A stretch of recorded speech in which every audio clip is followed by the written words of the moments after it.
climate expert. I started my journey with this climate change back when I started doing my undergraduation and bachelor's in agriculture. I'm basically from a farming family. My father is a farmer, and we have agricultural lands, and I have observed how the decline in water, groundwater, was impacting our farm lands, and how the neighboring lands are requiring more borewells, digging borewells, and then we were seeing like the levels of groundwater has gone down below 1,000 feet and all. And then it triggered me like, what is this, why is this happening? Then I understood that about the climate change, then the global warming. Then I wanted to do something more into research. They are real custodians of nature, and they understands the importance of the resources, and they utilize it in a sustainable way. They don't overharvest it. They maintain it. They sustain it for the next generation. They teach it to the next generation, give it as a birthright for them. But when it comes to the urban setup, is totally different. I saw the beauty, and here in the urban setup, the cities, I call them Beauty and the Beast, because here it's a multicultural facet, not a single culture like in the forest, but multiple people, multiple communities. It's like a mosaic where a lot of interactions happening at a different level, and the cities are administrated in a way that the economical importance, how the administration can gain more amount of revenue from the city, the space, so how to utilize the space, and but they don't think about the ecosystems. So who are the stewards here?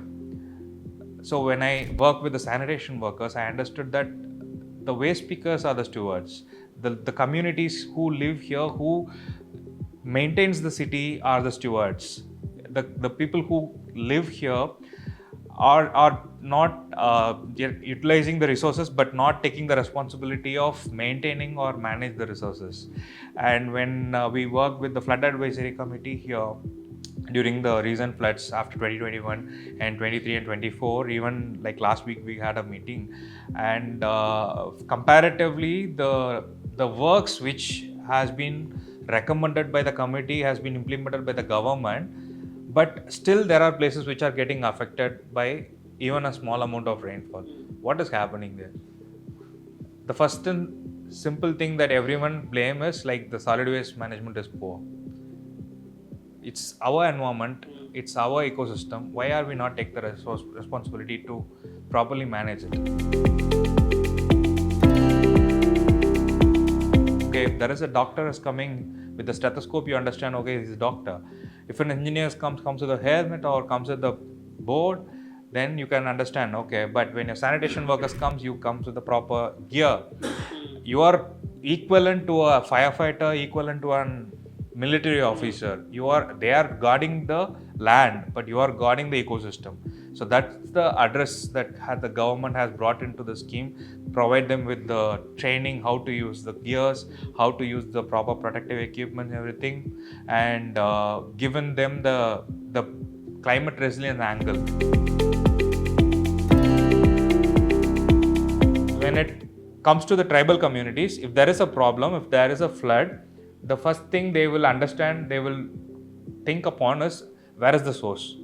It's happening on the upstream, then they will go and fix it. But that is not the same case here. It's all momentary, it's all patchy. It's not about thinking about what is happening in the upstream, who are getting suffered, or who are getting suffered at the downstream. So they just do the momentary fixings, emergency crisis, that's all. The crisis management happens.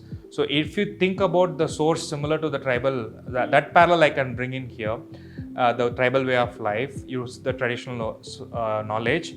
You go speak to the local communities who are getting affected by floods or heat wave or water scarcity.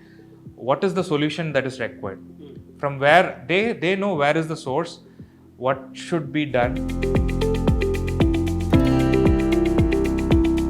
In the urban setup, everybody comes as a new person. The old communities who are living for long, like who are the people of the land, they have been moved out and the new people come, but they forgot about when they came, what was the condition of the ecosystem here, what type of water bodies were here, what type of urban forest here, what is the situation of parks, and they move out. The set of people will come, they exploit, they move, they exploit.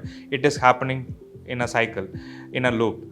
But that is one difference I have bring in. And the way you said the inclusiveness, I don't say it as an inclusion in there, in the among the tribal communities. It's the way of life. So here we should not thinking about leaving somebody out and making them inclusive.